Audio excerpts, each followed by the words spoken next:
जय श्री राम दोस्तों। आज सवेरे छत पर घूमने के बाद आ जाता हूँ नीचे और पानी गर्म करने लग जाता हूँ। एक गिलास गर्म कर लेता हूँ और दूसरे गिलास में से थोड़ा थोड़ा मिला के पानी पी लेता हूँ। 2 गिलास पानी पीने के बाद अब आ जाता है मजा। हाँ, अब लग जाता हूँ अपने अगले काम में। नहाने के लिए जैसे ही बाथरूम में जाता हूँ मेरे को याद आ जाता है कि आज तो शेविंग भी करनी है। शेविंग फोम लगा के मैं जैसे ही बाहर आता हूँ मैडम जी लग जाती है मेरे पीछे, इन पौधों में पानी भी डाल दो। मैं बोलता हूँ मेरे पास इतना टाइम नहीं है, आज आप ही डाल दो। मैडम जी लग जाती है पौधों में पानी डालने। आज मैडम का भी व्रत होता है होली अष्टमी का। मैडम जी पौधे में डालने लग जाती है पानी और मैं चला जाता हूँ शेविंग करने के बाद नहाने के लिए। नहाने के बाद आ जाता हूँ बाहर और रेडी होकर चल देता हूँ सूर्य देवता को जल देने। सूर्य देवता को जल देने के बाद सबके भविष्य की मंगल कामना करता हूँ और सबके भविष्य की मंगल कामना करने के बाद आ जाता हूँ नीचे और लुटिया उठाकर चल देता हूँ दादा खेड़े के मंदिर में। थोड़ी देर के बाद मैं दादा खेड़े के मंदिर में पहुंच जाता हूँ और दादा खेड़े को जल चढ़ा देता हूँ। दादा खेड़े को जल चढ़ाने के बाद पीपल देवता को जल चढ़ा देता हूँ और पीपल देवता को जल चढ़ाने के बाद चींटियों को आटा डाल देता हूँ। सारे धर्म कर्म के काम कर लेता हूँ और सारा पुण्य कमा लेता हूँ और सारे पुण्य कमाने के बाद अब आ जाता हूँ घर और घर के मंदिर में बैठ जाता हूँ जोत लगाने। जोत लगाने के बाद आधा पौना घंटा बैठ के राम का नाम लेता हूँ जो मेरा डेली रूटीन में होता है। राम का नाम लेने के बाद अब आ जाता हूँ बाहर और मैडम जी लग जाती है मेरे लिए नाश्ता बनाने में। गर्म नाश्ता कर लेता हूँ और गर्मा गर्म नाश्ता करने के बाद अब रेडी हो जाता हूँ दुकान जाने के लिए। मैडम भी अपने अगले काम में लग जाती हैं, प्रेस करने में लग जाती है मैडम जी और मैं भी बाइक की चाबी उठा लेता हूँ और चल देता हूँ दुकान पर। आज चिराग सर पहले ही दुकान पर गए हुए थे क्योंकि आज चिराग सर की छुट्टी होती है। दुकान पर जाकर देखता हूँ चिराग सर सारी साफ सफाई कर बैठे हुए थे। मैं भी लग जाता हूँ जोत लगाने। दुकान की मंदिर में जोत लगा देता हूँ और जोत लगाने के बाद हमारा माल आना स्टार्ट हो जाता है। फिर लग जाता हूँ पैकिंग करवाने में। आज सवेरे से ही लग जाता हूँ पैकिंग करवाने क्योंकि आज काफी सारा माल पैक होना था। जो भाई हमारे यहाँ गांठ बांधते हैं उनको भी मैं बोल देता हूँ कि आज 2 बंदे भेजना मेरे पास क्योंकि काम बहुत ज्यादा है। 2 बंदे आ जाते हैं और फटाफट से लग जाते हैं गांठे लगाने में। मैं भी इतना, मैं रिक्शा वाले को बुला लेता हूँ। 2 रिक्शा वाले आ जाते हैं। सबसे पहले 5 गांठे भेज देता हूँ। 5 गांठे भेजने के बाद अगली 5 गांठे जब बंध जाती हैं उन पर मार्का लगाकर उनको भी ट्रांसपोर्ट पर भेज देता हूँ। जितना भी माल जा रहा था सारा एक ही पार्टी का जा रहा था। 50,000 से ऊपर का ई वे बिल बनता है लेकिन माल कम से कम 2-2.5 लाख रुपए का जा रहा था जिसके लिए हमें ई वे बिल की जरूरत होती है। आज सवेरे से मैं ट्राई करता हूँ ई वे बिल बनाने का लेकिन एक भी बिल का ई वे बिल नहीं निकलता। मैं भी ट्रांसपोर्ट वाले को फोन लगा लेता हूँ कि भैया आज ई वे बिल में कोई प्रॉब्लम आ रही है, ई वे बिल नहीं निकल रहे हैं। बोलता है भाई कोई बात नहीं आप माल भेजते रहो।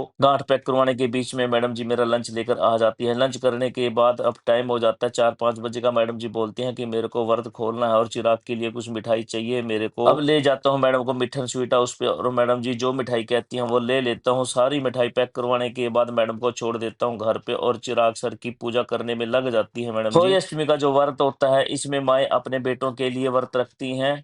बचपन में हमें भी इस त्योहार का बहुत सारा इंतजार होता था क्योंकि आज के दिन हमें बहुत सारा सामान खाने को मिलता था। आजकल के बच्चे तो ये लेज पेज में लग गए हैं लेकिन जब हम छोटे होते थे तो हमारे लिए मम्मी शक्कर पारे, केर खिलौने, जलेबी, बर्फी और पेठा बहुत सारा सामान ऐसा मिलता था जो हमें बहुत ज्यादा पसंद था। देखा जाए तो यह त्योहार एक करवा चौथ के बराबर है। जैसे उसमें अपने पतियों की लंबी उम्र के लिए रखती हैं और इसमें अपने बेटों की लंबी उम्र के लिए माएँ अपना ये व्रत रखती हैं। करवा चौथ में चांद निकलकर पानी पिया जाता है लेकिन इस व्रत में तारे निकलने के बाद पानी पिया जाता है। घर पर यह अलग प्रोग्राम चल रहा था लेकिन मैं दुकान पर अपनी बेल पैकिंग करवाने में लगा हुआ था। रात के 8 बजे तक काम निपट जाता है और 8 बजे के बाद मैं दुकान का शटर डाउन कर देता हूँ और शटर डाउन करने के बाद हम चल देते हैं गौशाला की ओर। पिछले बुधवार को मैं गौशाला में नहीं जा पाया था लेकिन आज मेरा मन हो रहा था गौशाला में जाने का। पहले घर चला जाता हूँ, घर से जितना भी सामान गौशाला में जाने का होता है ले लेते हैं और चल देते हैं गौशाला की। और थोड़ी देर के बाद हम गौशाला में पहुंच जाते हैं। गौशाला पहुंचने के बाद मेरे को मैडम के हाथ में एक डोलू दिखाई देता है। पूछता हूँ मैडम से कि डोलू किसके लिए लेके आई है तो मैडम बोलती हैं कि इसमें दूध है, आज दूध थोड़ा खराब हो गया था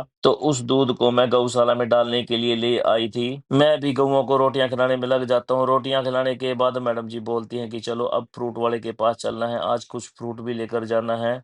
चले जाते हैं फ्रूट वाले के पास और इसी के साथ आज का व्लॉग भी यहीं समाप्त करता हूँ। सारे बहन भाइयों की मंगल कामना के साथ सुनील भाई की आप सबको राम राम।